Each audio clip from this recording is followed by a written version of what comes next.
જય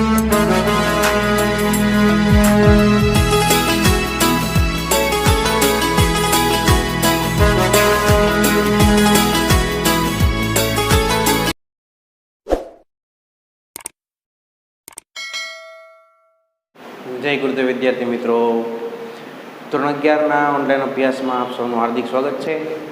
આપણે વાત કરીએ છીએ ધોરણ 11માં એસપીની અંદર અત્યારે રિવિઝન કરીએ છીએ. અત્યારે આપણે તો રિવિઝનની અંદર આપણે પહેલા વિભાગના પહેલા 2 પાઠ જોયા હતા અને પછી આપણે શરૂઆત કરેલી હતી બીજા વિભાગની, જેમાં આપણે આની પહેલાંના લેક્ચરમાં એનો પહેલો પાઠ એટલે કે સેક્રેટરી અને તેના પ્રકારો વિશે વાત કરેલી. હવે આજે આપણે રિવિઝનની અંદર વાત કરવાની છે કંપની સેક્રેટરીની. જે આપણે સેક્રેટરીના પ્રકારો જોયા એમાંનો એક પ્રકાર હતો કંપની સેક્રેટરી, અને હવે આપણે એ પ્રકારની વિશે આગળ વધારે શીખવાનું છે. આગળ એ કંપની સેક્રેટરીની અંદર આગળ વધવાનું છે. તો આપણે આ પાઠની અંદર આમ તો આપણને ઘણા બધા મુદ્દાઓ આપેલા છે, પણ સરકારશ્રીએ જે આપણો કોર્સ કાપેલો છે 30% કોર્સ કાપી નાખેલો છે, એમાં આપણે આ પાઠની અંદર હવે જો કોઈ મુદ્દા ભણવાના થાય છે તો સેક્રેટરીની અંદર જે છે એના ગુણ અને લાયકાતો આપણે જોવાની છે, સેક્રેટરીને નિમણૂકને લગતી જોગવાઈઓ જોવાની છે અને સેક્રેટરીના હોદ્દાનો અંત જોવાનો છે. તો સૌથી પહેલાં આપણે શરૂઆત કરીએ છીએ આ પાઠની અંદર રિવિઝનની. તો આપણે આ પાઠની અંદર જોયું હતું અને આની પહેલાંના લેક્ચરમાં જોયું હતું કે ભાઈ કંપનીની અંદર હવે સેક્રેટરી છે એ ખૂબ જરૂરી વ્યક્તિ થઈ ગયો છે. કારણ કે કંપનીનું સ્વરૂપ જે છે મોટું હોય, ઉત્પાદન મોટા પાયે હોય, તો એક એવા વ્યક્તિની આપણે જરૂરિયાત ઉદ્ભવી હતી કે જે કંપનીની અંદર રોજબરોજ આવી શકે અને કંપનીનું રોજબરોજનું કામ સંભાળી શકે, જોઈ શકે. અને એટલે હવે કંપની સેક્રેટરી છે એની જરૂરિયાત ફરજિયાત જેવી થઈ ગઈ છે. તો આ પાઠની અંદર આપણે પ્રસ્તાવનામાં જ જોયું હતું કે જે નવો કંપની ધારો છે 2013, પહેલાં 1956નો હતો, હવે 2013નો જે કંપની ધારો છે એ મુજબ ચાવીરૂપ સંચાલકીય વ્યક્તિ એટલે કે KMP, કી મેનેજરિયલ પર્સનેલ, આ ચાવીરૂપ સંચાલકીય વ્યક્તિની અંદર સેક્રેટરીને સ્થાન મળેલું છે, જે કંપનીની અંદર ખૂબ મહત્વનો દરજ્જો કહેવાય. કે જે સંચાલકીય વ્યક્તિ હોય, સંચાલનની અંદર ભાગ ધરાવતા વ્યક્તિ હોય, સંચાલન કરતા વ્યક્તિ હોય, એમાં આ કંપની સેક્રેટરીને સ્થાન મળેલું છે.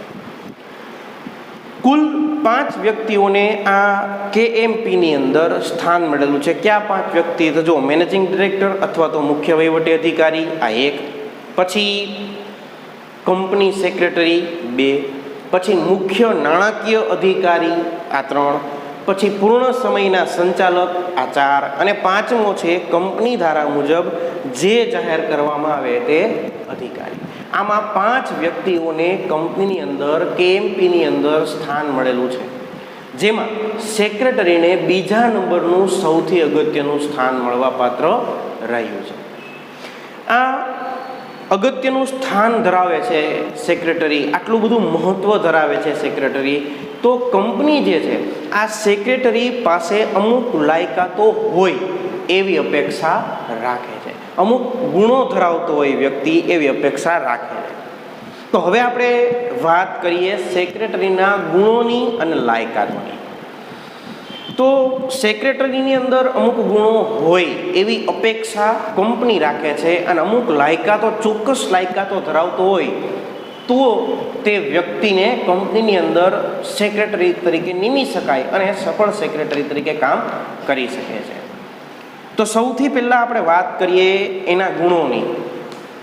તો સેક્રેટરીના કુલ આપણને આમાં 12 ગુણો આપેલા છે, જેમાં સૌથી પહેલો ગુણ છે સુંદર સ્વાસ્થ્ય. કે સેક્રેટરી છે એનું સ્વાસ્થ્ય સુંદર હોવું જોઈએ. સ્વાસ્થ્ય સુંદર એટલે શું? તો કે તંદુરસ્ત હોવો જોઈએ. કારણ કે જો એ તંદુરસ્ત હશે, શારીરિક રીતે સ્વસ્થ હશે, તો એ ગમે તેવા અઘરા કાર્યો સરળતાથી કરી શકશે. શું કામ? કારણ કે જો એ શારીરિક રીતે સ્વસ્થ હશે તો એ માનસિક રીતે પણ તંદુરસ્ત હશે, અને જો એ માનસિક રીતે તંદુરસ્ત હશે તો જ કંપનીની અંદર જે કઠિન કાર્યો છે એ સરળતાથી કરી શકશે. એટલે સૌથી પહેલી જરૂરિયાત છે એના ગુણની અંદર એ છે સુંદર સ્વાસ્થ્ય ધરાવતો હોવો જોઈએ। શારીરિક અને માનસિક રીતે જો માણસ સ્વસ્થ હોય તો એ કોઈ પણ કાર્ય સરળતાથી કરી શકે છે, એટલે આ એનો પહેલો ગુણ। પછી છે પ્રમાણિકતા, કે પ્રમાણિક હોવો જોઈએ। શું કામ? તો કે ચાવીરૂપ સંચાલકીય વ્યક્તિ છે, જે કંપનીની અનેક બાબતો જાણતો હોય છે। હવે જો એ શુભ નિષ્ઠાથી કે પ્રમાણિકતાથી કામ ન કરે અને જો પોતે જે કંપનીની મહત્વની બાબતો જાણે છે એ બીજાને કહી દે તો કંપની એનો વિકાસ કરી શકે નહીં અને કંપની બંધ થઈ જાય।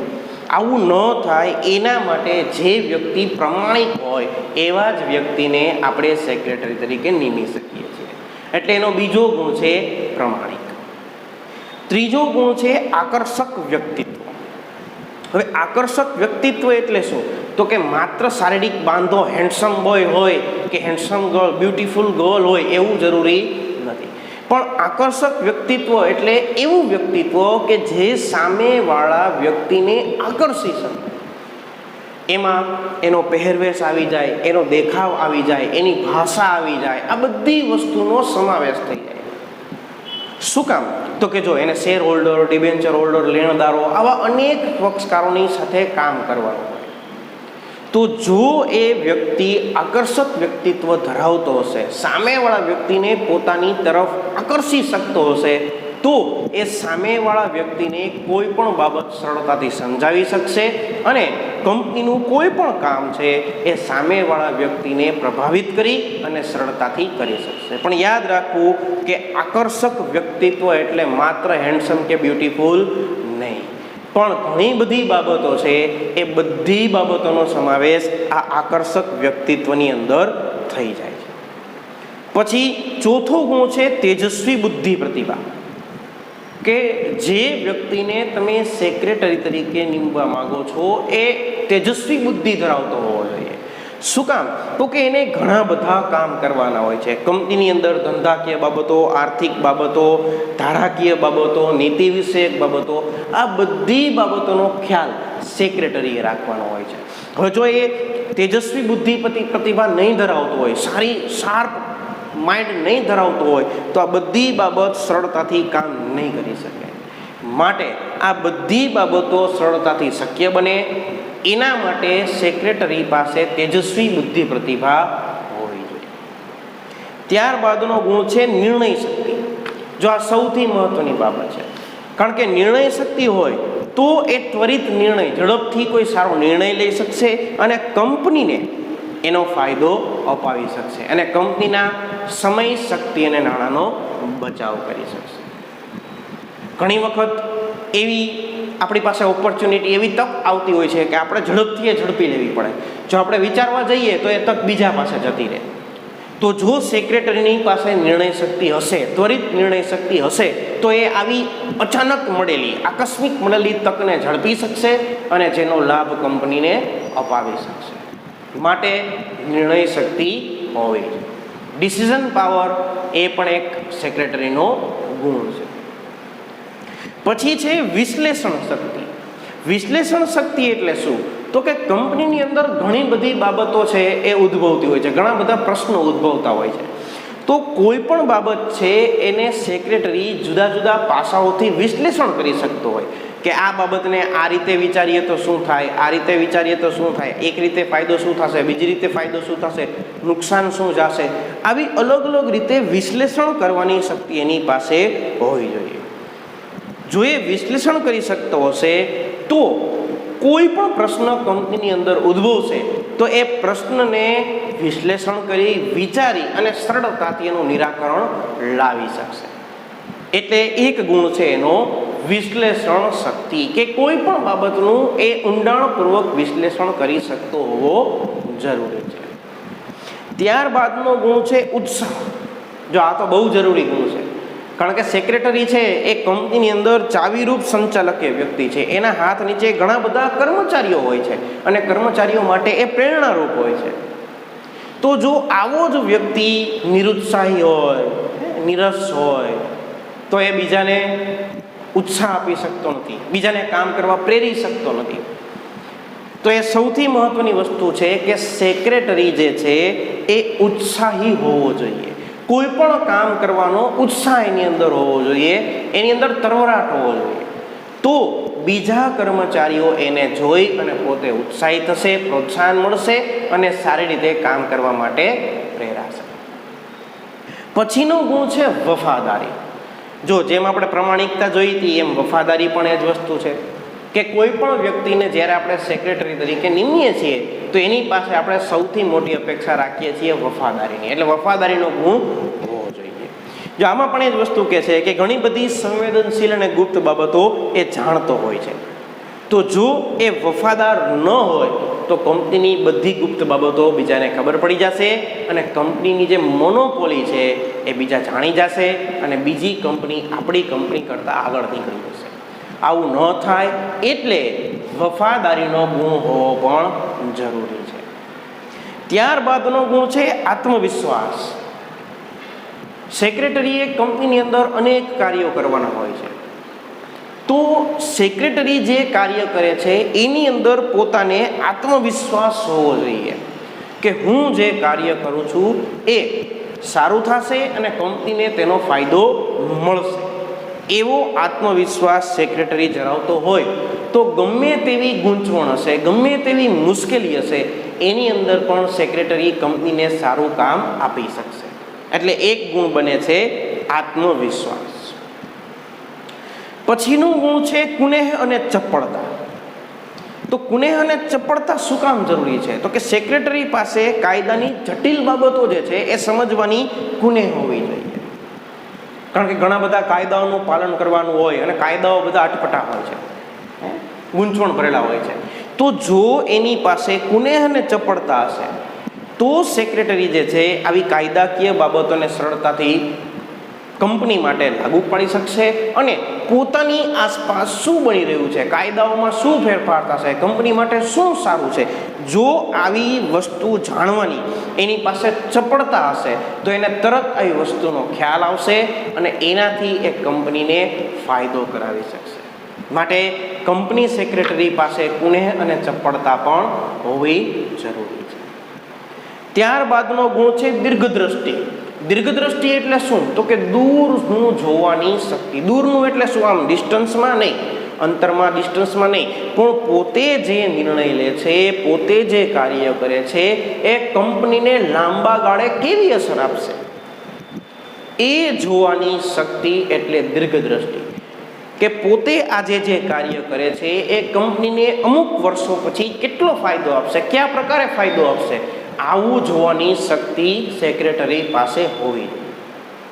કારણ કે કંપનીની અંદર આજે કરેલું કામ જે છે એ ભવિષ્ય માટેનો ફાયદો ઊભો કરે તો કંપની જે છે એ પ્રગતિના પંથે જઈ શકે છે. માટે સેક્રેટરી પાસે દીર્ઘદ્રષ્ટિ હોવી જરૂરી છે કે જે પોતે નિર્ણય લે છે, જે પોતે કામ કરે છે એ કંપનીને ભવિષ્યમાં કેટલો ફાયદો અપાવી શકશે અથવા તો કયા કયા નકારાત્મક પાસાઓ એનાથી કંપનીને સામે આવી શકે છે. જો આવું જોવાની શક્તિ, દીર્ઘદ્રષ્ટિ એમની પાસે હોય, સેક્રેટરીની પાસે હોય તો સેક્રેટરી જે છે એ પોતે પોતાનું કામ સારી રીતે કરી શકે છે.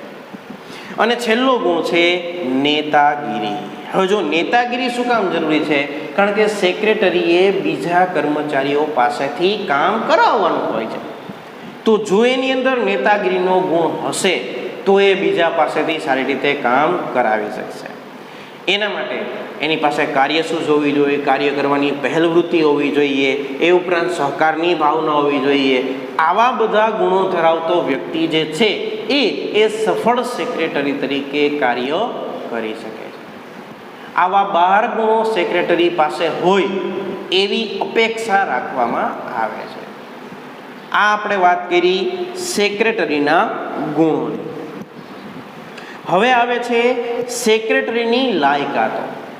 તો સેક્રેટરી પાસે કેવી લાયકાતો હોવી જોઈએ? તો સેક્રેટરીની પાસે 10 પ્રકારની લાયકાતો હોય એવી અપેક્ષા કંપની દ્વારા રાખવામાં આવે છે. પણ એ લાયકાતો શરૂ કરતા પહેલા ફરી પાછા આપણે 12 ગુણની વાત કરીએ કે કયા 12 ગુણ હોય તો સેક્રેટરી સારો સેક્રેટરી બની શકે. જો સુંદર સ્વાસ્થ્ય, પ્રામાણિકતા, આકર્ષક વ્યક્તિત્વ, તેજસ્વી બુદ્ધિ પ્રતિભા, નિર્ણય શક્તિ, વિશ્લેષણ શક્તિ, ઉત્સાહ, વફાદારી, આત્મવિશ્વાસ, કુનેહ ચપળતા, દીર્ઘદ્રષ્ટિ અને નેતાગીરી. જો કોઈ વ્યક્તિની અંદર આ 12 ગુણો હશે તો એ કંપનીની અંદર સફળ સેક્રેટરી તરીકે કામ કરી શકશે, સારો સેક્રેટરી બની શકશે.